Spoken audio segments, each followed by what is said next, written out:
nơi thuê miền sợi trai cứ miền khăn pi giangទី1គឺក្លិនធម្មជាតិរបស់មនុស្សស្រីទី2គឺក្លិនបកកឡើងទៅដោយមេរោគបាក់តេរី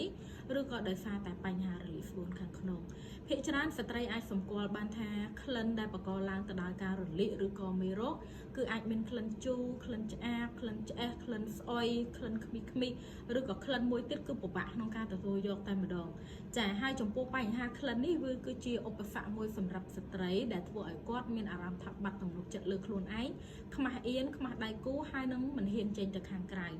ហើយសួរថាបងស្ត្រីនៅបន្តទៅក្លិនបែបហ្នឹងដល់ពេលណាទៀតបងខ្លះសុខចិត្តប្រើលក្ខណៈរបៀបគេហៅថាទឹកក្អូបដាក់នៅខោខ្លីដើម្បីបាត់ក្លិនបងខ្លះគាត់ប្រើប្រាស់ជាសេរ៉ូមឬក៏ទឹកអនាម័យអីមួយចំនួនដើម្បីបាត់ក្លិន